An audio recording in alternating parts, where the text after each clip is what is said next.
manufacturing share of GDP also fell from 27% in 1965 to just 12% by 2010, reflecting systemic neglect. Meanwhile, the 2008 financial crisis, centered around the housing market, further disrupted any recovery efforts. From 2010 to 2020, new construction rates lagged behind population growth, resulting in a shortage of 1.5 million homes and over 500,000 construction workers. Policymakers and corporations frame these shifts as inevitable, treating manufacturing like agriculture, a sector they assumed could thrive through automation with fewer workers. However, so not only did we take away their pay, but we also took away their homes. So you can no longer sustain a home with a blue-collar job anymore. Any wonder why blue-collar workers are pissed? You know, I was 16 years old. Actually, it was right before I was 16. I was 15. And I was in my sophomore year in high school. And I was sick and tired of high school. I, got picked on a lot. I got bullied a lot.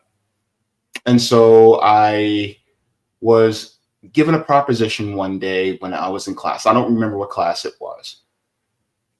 A small group of people come in and they say, look, we have a small but great magnet high school, which is going to be at one of our vocational schools right near here. And in that vocational school, what we're going to do is we're going to teach you, your elective will be whatever trade that you want to go into. And then you'll just do your basic English, math, history, and science. And you'll go out into the field once you graduate because you'll be certified in that particular industry straight out of high school. And if you want to go to college right afterwards, you can go to college, but you have that under your belt already. And I was like, sign me up. So what did I do? Signed up for this school. It was called Career Academy High School. It was located at Mid-Florida Tech, not too far from here. And so I went into Mid-Florida Tech and Career Academy High School, and you had to get interviewed before you can get accepted. And so I was interviewed. Mind you, I was a C student. I barely passed. Part of it was because I was a very despondent, depressed teenager. But once I went there, it was kind of like being in college, because you were there with kids who chose to be there, not because they had to be there because it was a public school.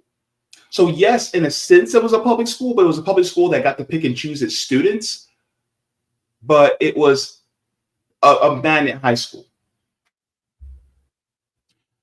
And so I went there and then I studied commercial foods and culinary arts as my elective. And so I did 18, well, not 18 months. I did 3 semesters of commercial foods and culinary arts. It was a 4-semester course. I finished it in 3 semesters. And the interesting part about it is that after that, I went into the industry and I became a cook. So I went from just working in fast food. Then once I finished my culinary arts certification, then I went into the industry and I became a cook. I became a line cook. I went from a line cook to being a trainer. And then when I went from a trainer, then I followed a friend to work for a large, dinner show doing, mass production cooking, because he wanted me to be under him and potentially become the assistant kitchen manager. But that fell apart.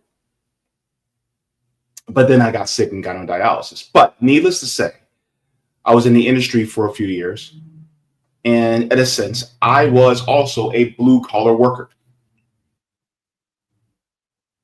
And in being a blue-collar worker,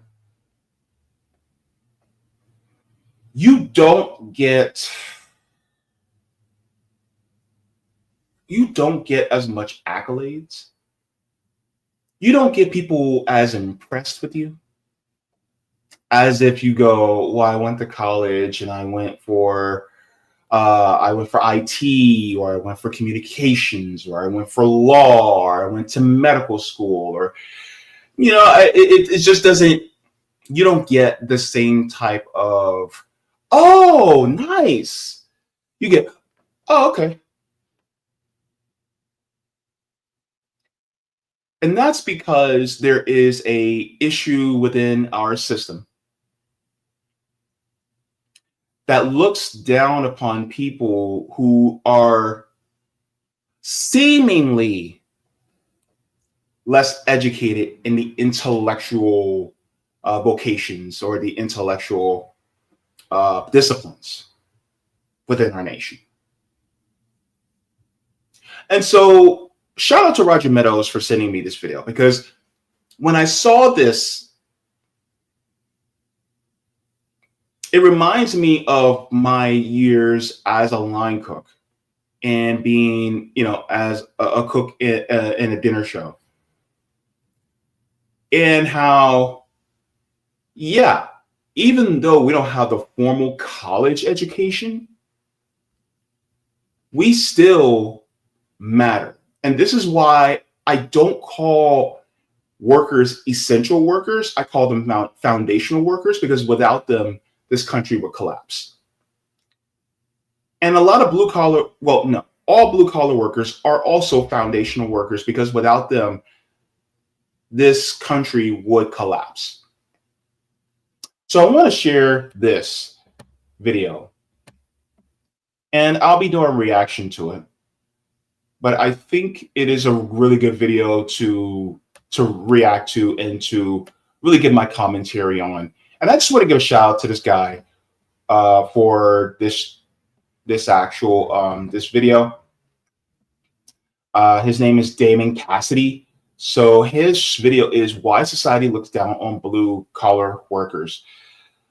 And I honestly think that he actually did a really good job on this. And there's a lot of things that he said that really resonated with me as somebody who was a worker. So let's begin. According to Deloitte, American manufacturing could face over 2 million unfilled jobs by 2030, with shortages of builders and plumbers already exceeding 500,000.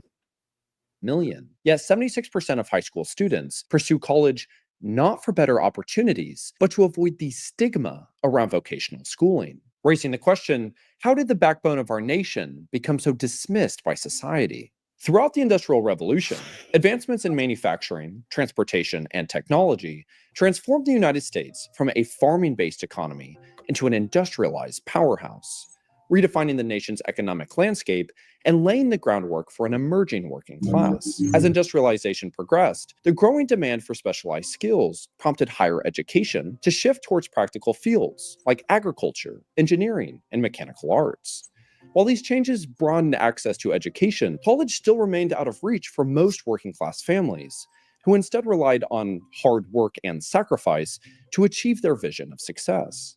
However, for those who could afford a degree, this new focus positioned them for managerial and administrative roles, establishing a hierarchical divide that continues to influence the perception of how labor is valued today. As the nation's economy expanded, American author Horatio Alger popularized the idea that individuals could escape poverty through hard work and perseverance, selling well over 20 million copies of his novels. In his most famous work, Ragged Dick, a relentless bootblack squanders his earnings on gambling and drinking until a wealthy benefactor offers him a transformative opportunity, a new suit, and a job in accounting room, where he adopts the name Richard Hunter, Esquire, symbolizing the perceived link between appearance, occupation, and upward mobility. This new ideal influenced workplace culture, where detachable white collars became a practical symbol of status, ensuring a clean, starched appearance while separating managerial and administrative workers from factory laborers. By the 1920s, mass production made collared work shirts more affordable, and marketing campaigns like the Guaranteed Work Shirt emphasized practicality and durability, offering shirts in two colors, blue and gray. Newspapers soon adopted these distinctions, coining the terms blue collar and white collar to reflect the growing divide between manual labor and office-based occupations. However, even as the social stigma against blue-collar workers began to take root, their contributions remained central to the nation's industrial strength. So we're going to stop there because I think this is something that a lot of people didn't realize. This is good education because it's the difference. Like, why do we call blue collars blue collar, and why do we call white collars white collar? And for instance, we'll talk about like white collar crime, right? And a lot of times, white collar crime is really just corporate financial crime, right? But it's the people who wear the white collars, who wear the suits and ties, and they go to work in an office. That's white collar. Whereas blue collar is the people who sometimes you'll see them like the mechanics at a auto repair shop, right? You'll see them, especially like in their jumpsuits, with the blue collar, or you'll see them where the shirts with the blue collar with the blue name tag, and they have their name, stitched there or embroidered there, right? That's also the blue collar, right? Those are the manual labor, the people that do like handyman work, the people that do electrician work, the people who are masons and metal workers, sheet metal workers, and people who do woodworking, things like that. So it just goes to show like the difference between them, and it's a difference really between more the manual labor and the professional managerial class, and how that divide was there visibly just through the articles of clothing that you wore on the work site. And so they always had to have a delineation, a difference between the workers and the people who were overseers. And here's the crazy part. Back in the day, before there was blue and white collar, there was brown skin and white skin. So you had the delineation between who was above who by skin color. But now we don't have that anymore. So you got to know who's between a worker and the person who is above them. So now you have to do it by clothing instead of skin color. See what I'm going here? History may not repeat itself, but it damn sure rhymes. Exactly. So this is another reason why I wanted to do this, because, of course, he's making a lot of great points. But I also want to give this from a Black perspective as well, because a lot of times we don't hear this from a Black left perspective. And so this is why I felt it necessary to react to this. But he's also making a lot of great points, and he's covering the history about this. But just to go from a Black perspective, we also had delineation between the working class and the managerial class, because of the overseers on plantations were largely what? White. So therefore, that's how you knew who was at the top and who was at the bottom, by the skin color.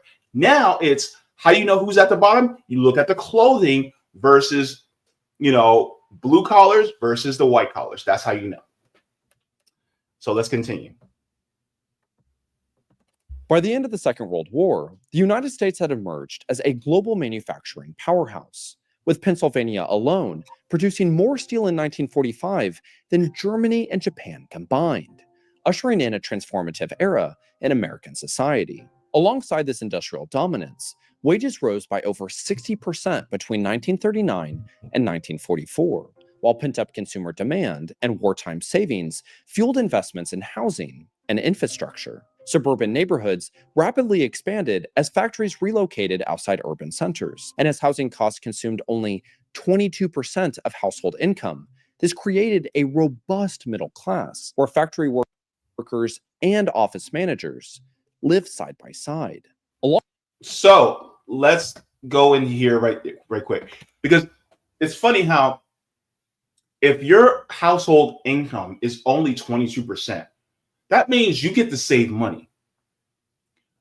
It's kind of funny when you think about it, because right now, what the Chinese are going through is what the Americans went through around this time, around the late 40s, early 50s, after the end of the Second World War. where they had this boom, this economic boom, where housing prices were very low and affordable, and you can save money and make enough to support an entire family. Right now, you see China going through that right now, but their economic system is more geared in a socialist way than it is in a capitalist way.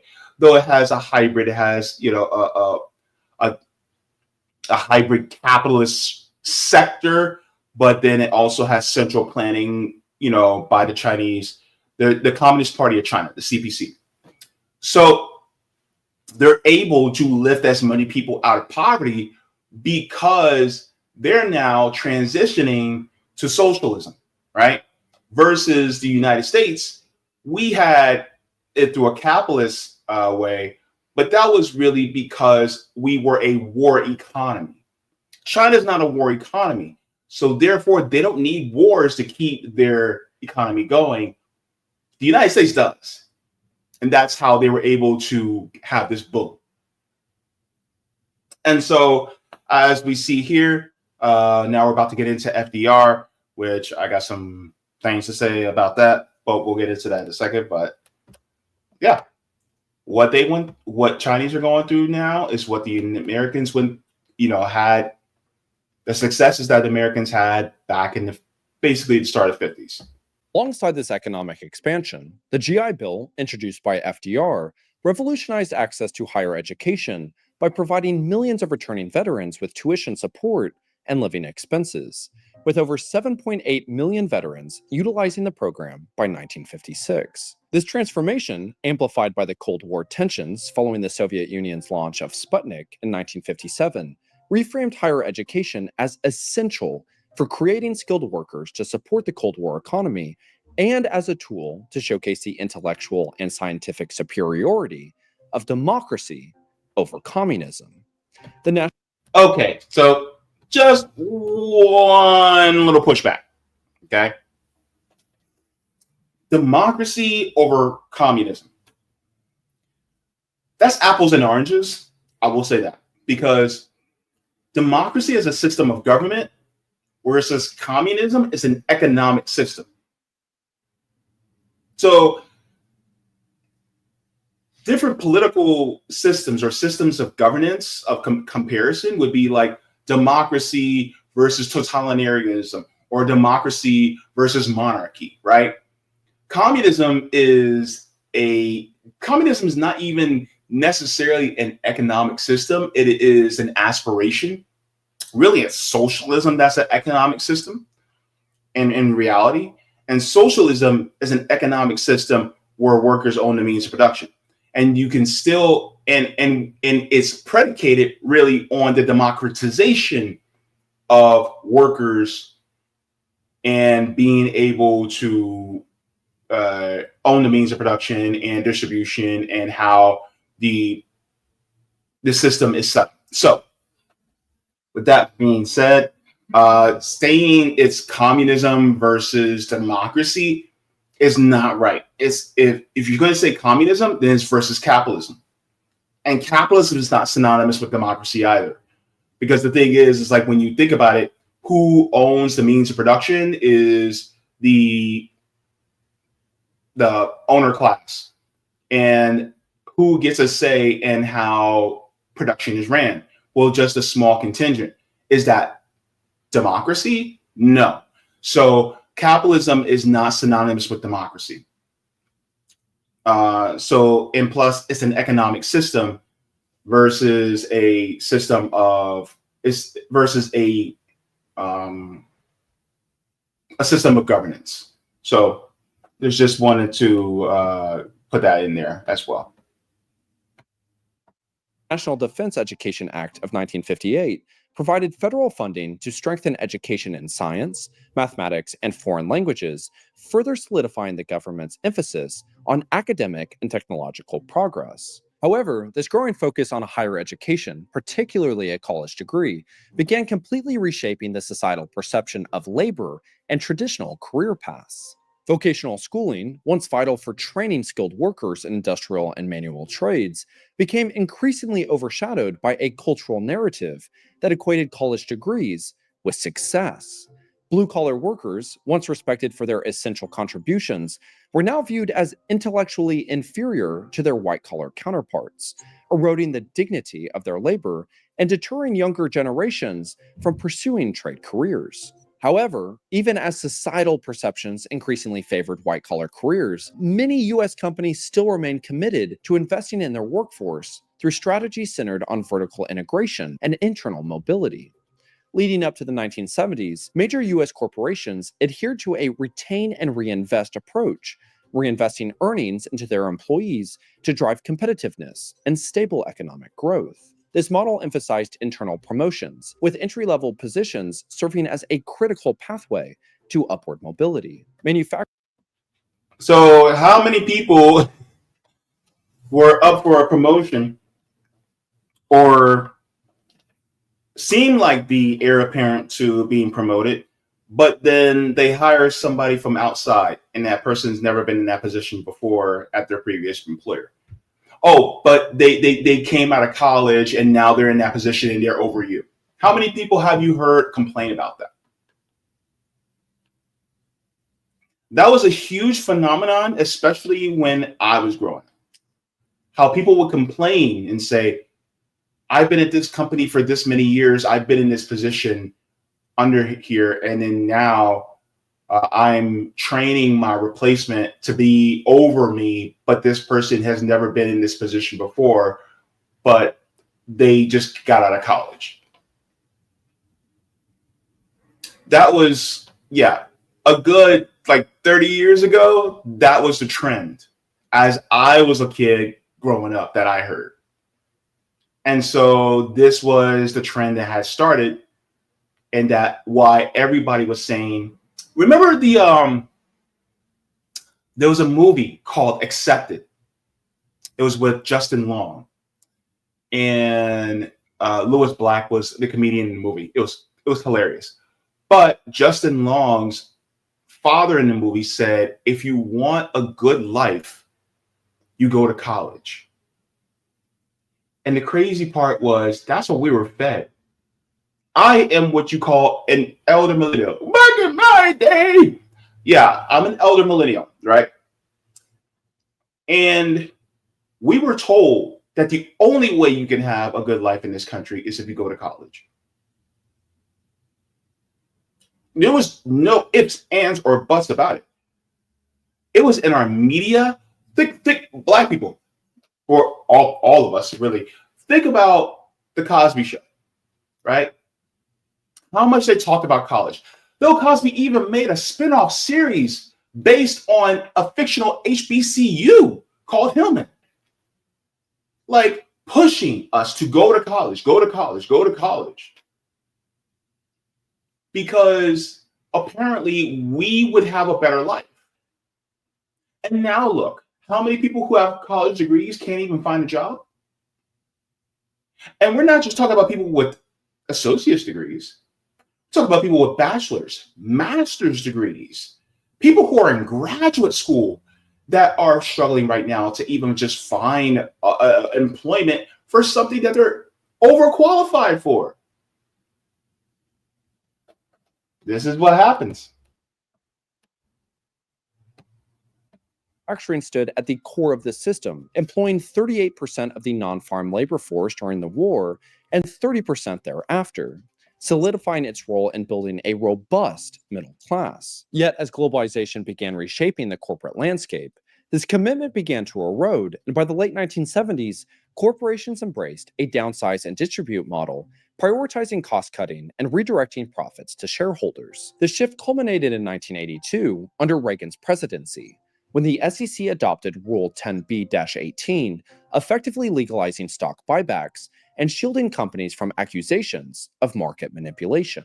Between 2003 and 2012, S&P 500 companies allocated 54% of their earnings, or $2.4 trillion, to stock buybacks, and another 37% to dividends, leaving minimal resources for workforce investment or innovation. And as manufacturing jobs dwindled, media portrayals and cultural narratives further diminished the value of blue-collar work. A 1971 federal report, Work in America, starkly highlighted the absence of positive representations of working-class roles, a sharp contrast to the 1930s when such jobs were depicted as noble and essential to society. By the 1970s, fewer than 1 in 10 television characters represented blue-collar workers, and those who did were often portrayed as crude, uneducated, or socially undesirable.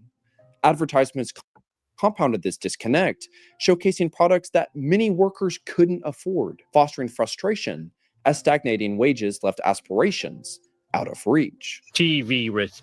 So, as far as that's concerned, absolutely.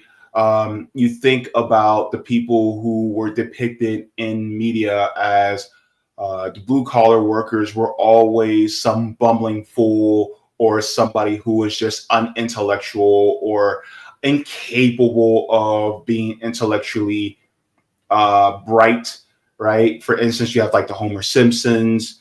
You had people like that were depicted as somebody who just, wasn't very bright, but yet they had a blue collar job.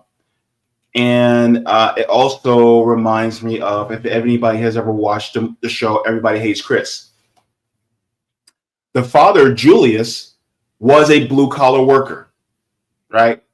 And what was he known for? He was always pinching pennies, right? Always trying to make a dollar stretch. He was trying to turn a 1 into a 5, man. And always just like never has enough money.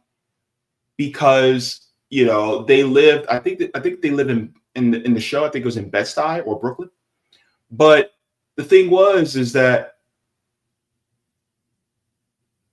he wasn't praised for being the foundational worker that he was, and so that thought of, oh man, this person does this. This is what keeps this country running.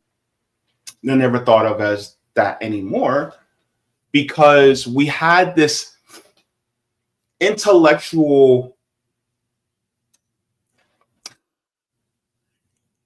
it was this fever pitch for people who were apparently intellectually superior, right? Reminds me of Good Will Hunting, right? You remember in the beginning of Good Will Hunting where this guy is in a bar and he's talking to Minnie Driver's character, and he's, saying all this intellectual BS, right, to Minnie Driver. And then Will Hunting, who is a blue collar worker, but he just so happens to be a mathematical genius. He schools the intellectual on all the different things that he was talking about. And I think that was talking about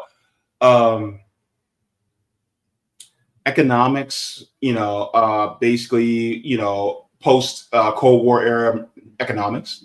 And the funny part was, despite me not having a college education, everything that Will Hunting was saying, I actually understood everything. Crazy. I understood it all. I don't have a college education.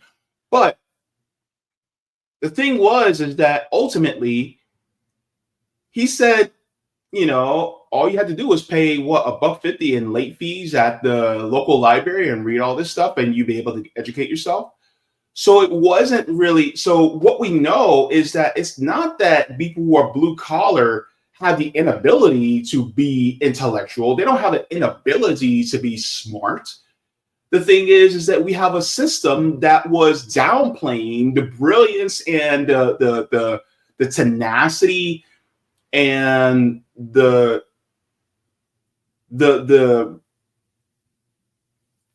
sheer resilience of people who are blue collar, and saying that they're, and we forget that everybody is multifaceted in many ways.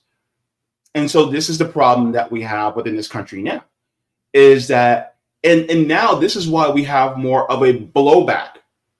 It's like we went so far in the direction of being overly focused on intellectualism, and I put it in air quotes because it's more of a pseudo-intellectualism.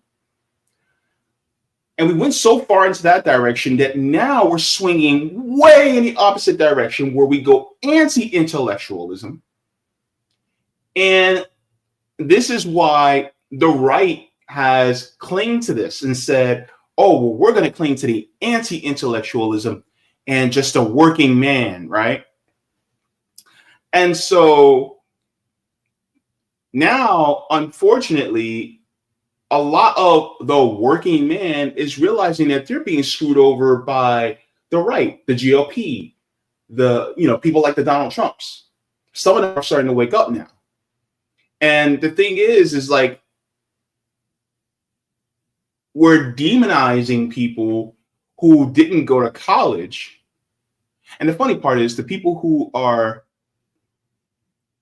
becoming the paragons of anti-intellectualism and screwing over the people who are actual blue-collar workers, they're the pseudo-intellectuals. Donald Trump went to an Ivy League school.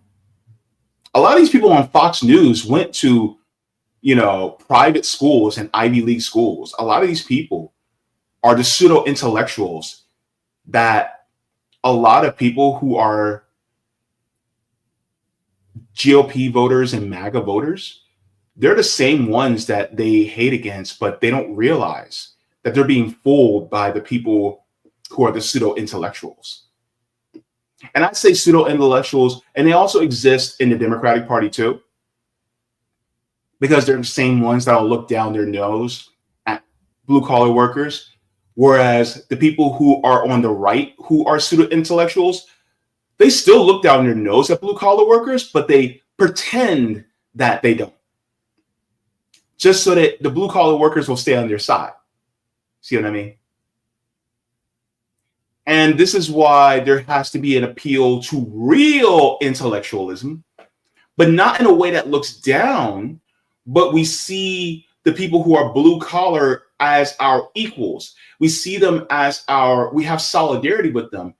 And we give grace to those who do not know, and then we assist them into knowing.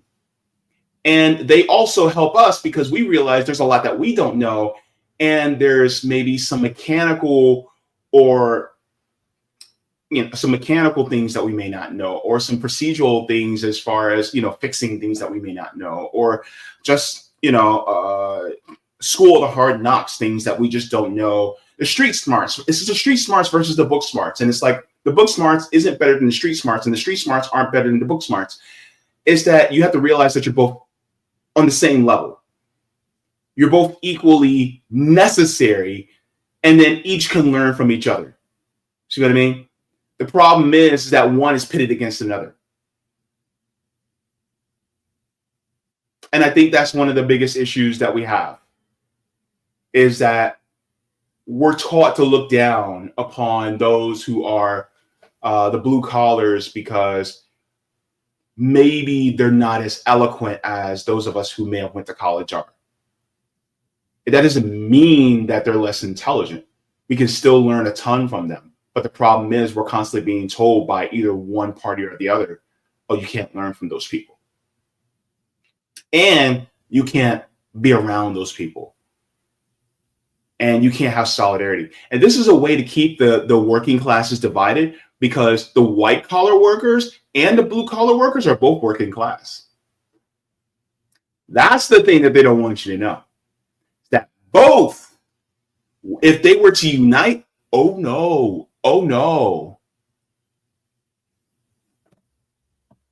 it's a system of division. Fix me. Uh-oh. I can't play that because Fox will come after me. Okay. Razad points out that the American working man has lost relative class status with the growth of higher education. All blue-collar workers, skilled or not, have been denigrated so badly, so harshly, that their jobs have become a last resort instead of decent, respected careers. Fathers hesitate and even apologize for their occupation instead of holding it up as an aspiration for their own sons. So this part right here is also really interesting too. I want to stop here for a second too, because here's the thing, is that this is also a status that used to be revered. And now that it is not, it's a lot of people, particularly working men, that feel like they are no longer worthy because they don't wear a white collar, because they don't take a briefcase to work, because they are seen as not as smart, right? I can't tell you, and this has happened in the Black community. Those of you who are Black know. Think about a lot of the TV shows and a lot of the movies that we have seen where Black people were largely working class back in the day in these TV shows and movies, and then they became more and more and more white collar and more white collar and more white collar. Think about it. Think about it. Think about where James from Good Times was a blue collar worker. Then we went from blue collar to owner, the Jeffersons, right? Then we went from blue collar to the white collar of white collars. You had doctor and lawyer, Heathcliff Huxtable and Claire Huxtable, right? Then you go from white collar to owners and millionaires, where you had a college professor that was Vivian Banks, and then Philip Banks was a lawyer, and then he turned into a judge, right? And they were millionaires, right? So they were rich. They were probably the top 10%, right? And so it goes to show that even in the Black community, it kept going up and up and up. And you know what is funny? What was one of the most popular shows in America at the time, in the early 90s? Roseanne. Why was Roseanne such a popular show? Identification. Dan was a blue collar worker, and Roseanne was also a blue collar working mom. They were, I would say, on the lower rung of middle class. Couldn't really afford anything brand new. They were just here, needed, kids needed financial aid in order to be able to go to college, right?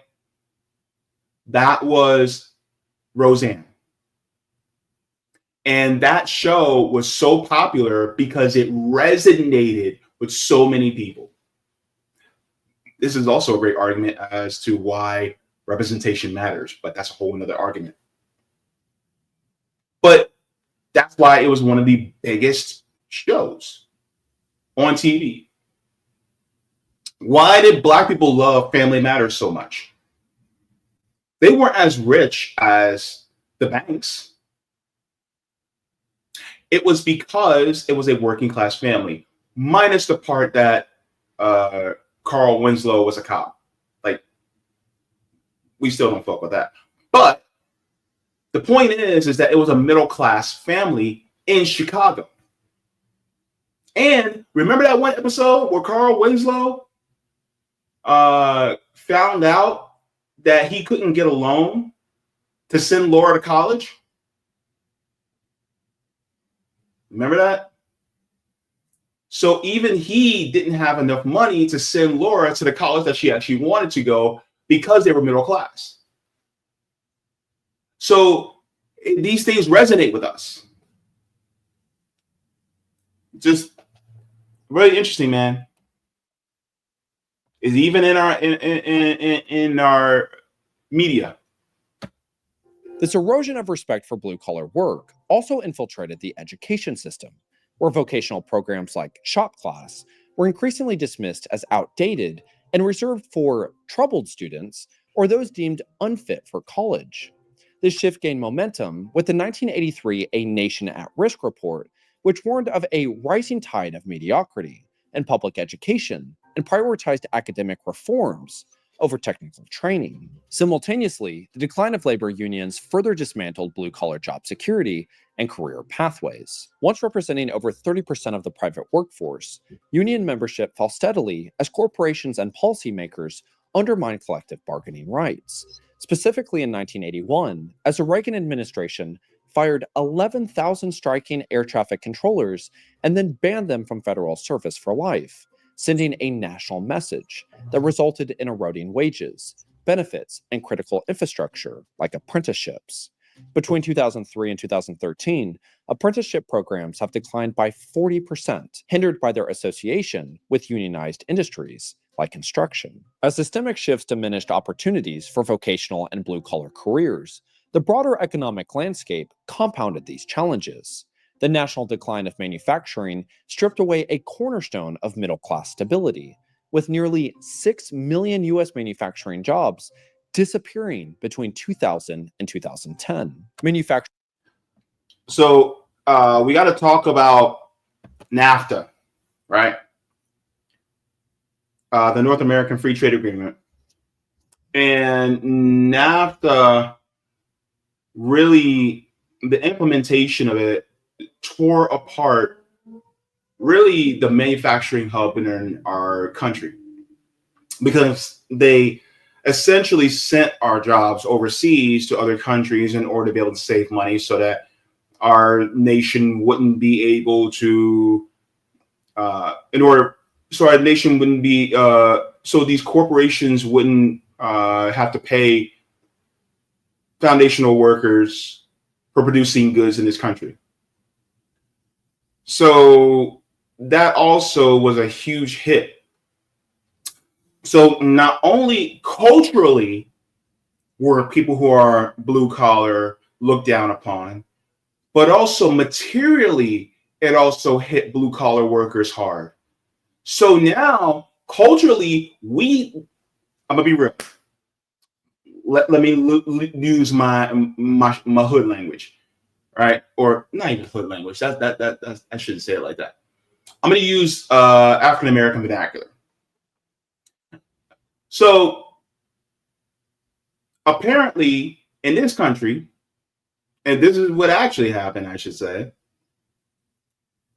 blue collar workers, we thought they ain't shit, and then materially we made them not shit.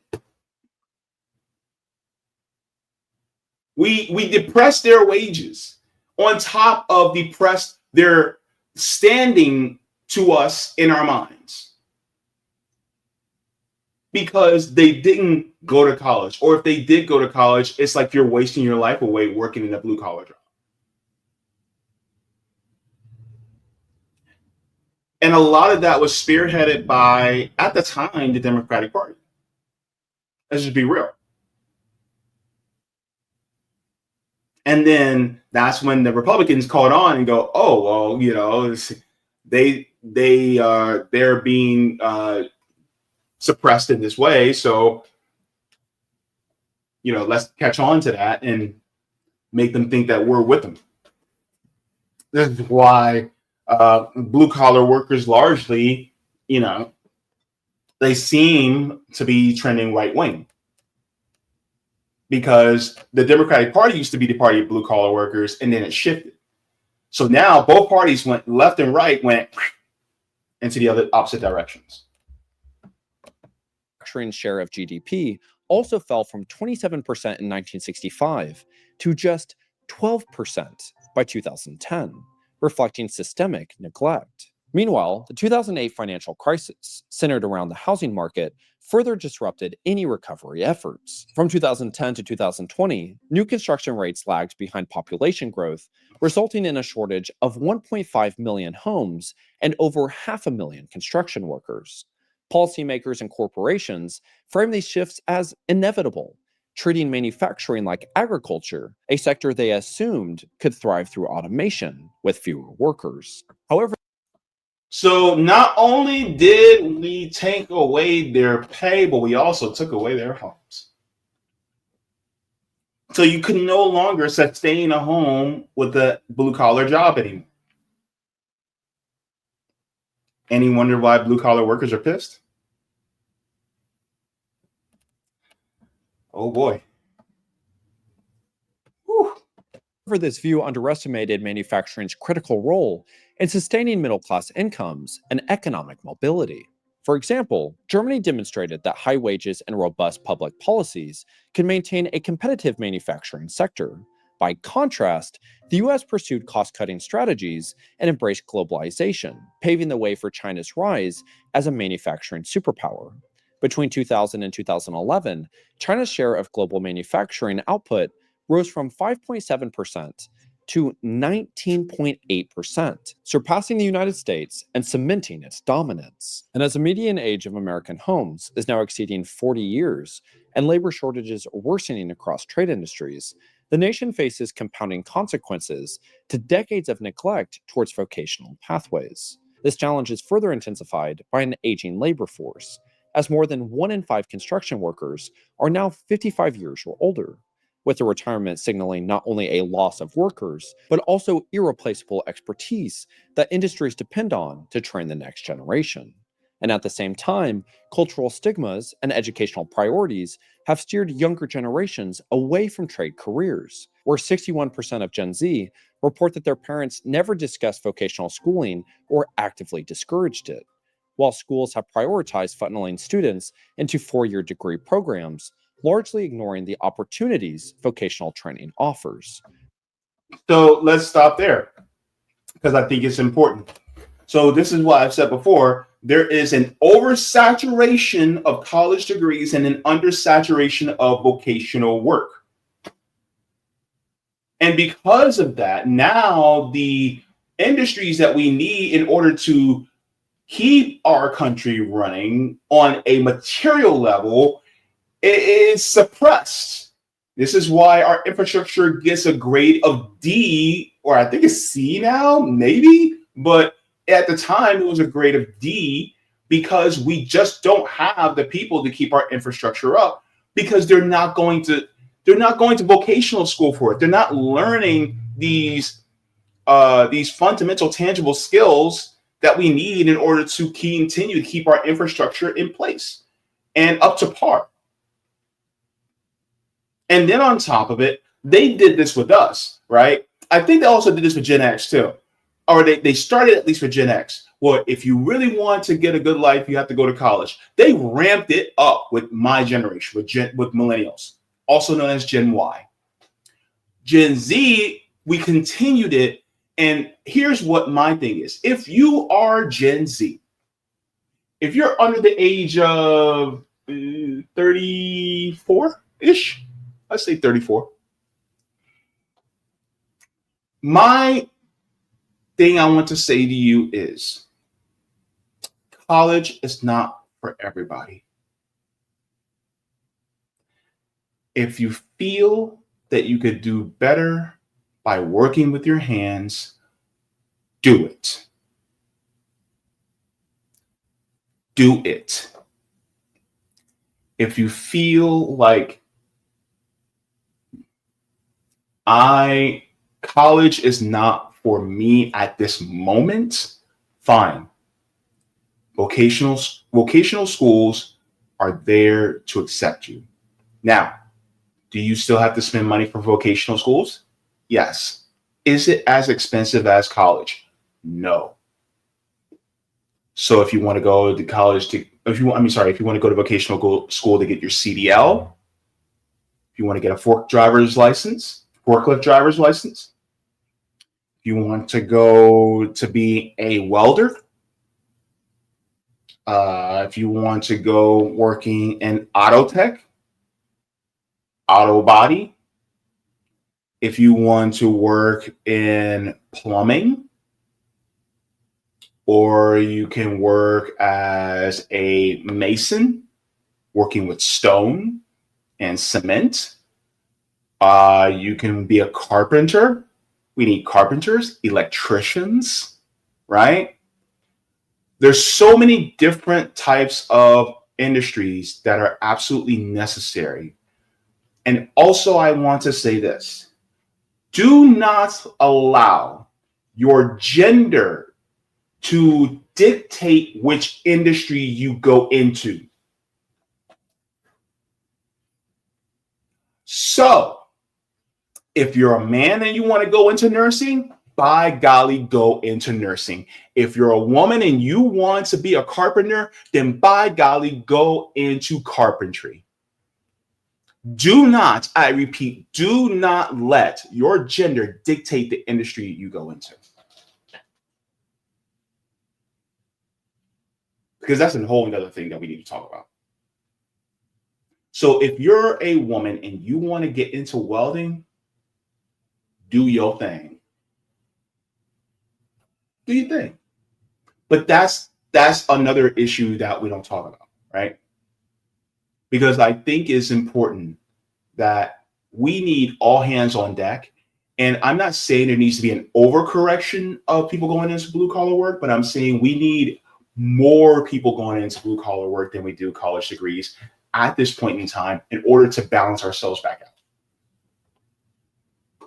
But if you do feel that what you want to get into and needs or requires a college degree, then fine, go into college. But I'm going to tell you this, okay? Colleges here in the United States largely are a business. So therefore, they want your money before they'll even teach you a damn thing. If you can, go to school abroad. Go to school abroad, get yourself an education there. And if you want to move back and apply that here, go ahead. But I'm telling you right now, the education system here has been taken over by corporate interests. So that's what I'll say to you there. So I'm not going to play this entire thing, but I do want to get to a certain point in this, and he makes some really great points, and I want to end with that. So hang on, I think it's right here. In a wheelbarrow or whatever, you're not better or worse. Okay. Let's go here. Cool garbage company in my area. My stepdad is a retired Houston firefighter and a combat firefighter from Iraq. He was the garbage truck driver. So I would go there and I would just throw the trash in, whatever it was that I was doing. The greatest gift that I saw was the disgust that people had when they looked at me. And I realized this is not how life should be. Because of the job that I'm doing does not make me better or less than somebody else. If you have a college degree, if you don't have a college degree, if you're making $50,000 in an office, $50,000 doing your shoveling, moving a wheelbarrow or whatever, you're not better or worse. Do what provides value to you in service of others. Do your best. And we have to, as a society, I will continuously say this over and over and over and over again, we have to come together because the government isn't going to just have manufacturing jobs just come back if we don't say they have to come back. The electrical grid isn't going to just improve, hey, everything's better, unless we say it has to improve. If we stop going to college and we start becoming electricians and we start creating companies to fix the grid on our own, things are going to change. I will also give a proviso for that. If you come together and create a worker co-op that is a group of electricians, have a democratized workplace while you're fixing the electrical grid. Yes, you know exactly what I'm talking about there. Yeah, don't you? We have the power to make a change. But if we continuously just are mindlessly moving through our life, listening to the false lie, nothing is going to happen. And just never judge somebody based off of the job, based off of the collar that they have. It's disgusting, and it's not the right thing to do. With that being said, thank you very much for that. And so that's, I think, is the main thing that I think I wanted to leave us with, is that no matter what sector you're in, if you do not own the means of production, you're still you're still a worker. Think about people like, I'm just throwing a name out there. I don't think he actually owns a company. Think about basketball players like Kyrie Irving, right? Has millions of dollars, probably given to him for being a basketball player, but he's still an exploited worker. Still an exploited worker. Yes, he gets a lot more money per year than a lot of us, but he's still a worker because he does not own the means of production. He still has to do what the National Basketball Association says. And so, because of that, we still have a solidarity with each other, even though we're at different tax brackets. The same thing is between somebody who works in IT versus somebody who who's in waste management. We're all workers and exploited. So therefore, this is why solidarity means the most. Even if you're a doctor, you're still a white collar worker, because you're getting paid largely by, especially if you're working in a hospital, you're still getting paid by the hospital. You still have to go by what they demand, right? So, and you're still working hours upon hours and still being exploited. You're getting paid you may be getting paid handsomely for it, but you're still being exploited. You know what I mean? So this is why it's important for us to have solidarity with one another as workers. And I think this also needs to happen, especially among those of us in the Black community, because we have a culture of us looking down, and this also happened in our music, right? Right? All this music about, oh yeah, I'm better than everybody else because I got all this money, and I sit in boardrooms and I wear all these suits and blah, blah, blah. Like, I keep thinking about the song by Beyonce, Upgrade You. Right? And I think about all the videos that Diddy did where he was like on private jets and stuff, talking about how he was better than everybody else. We got to leave that. That doesn't serve us well. And so have more solidarity and look with kind and compassionate eyes upon all of your fellow workers. Because ultimately, we all are one and we all need each other. I think that's the point that I think needed to be made here. So, workers of the world, unite. Thank you so very much for watching my channel, and I deeply appreciate it from the top and bottom of my heart. If you wish to support the channel further, so I can keep bringing you content that is educational and informative, you can become a patron on patreon.com/Jaybefaunt. You can find that link in the pinned comment or in the description below. No matter what you give, you'll be supporting independent media and education that helps make the world better.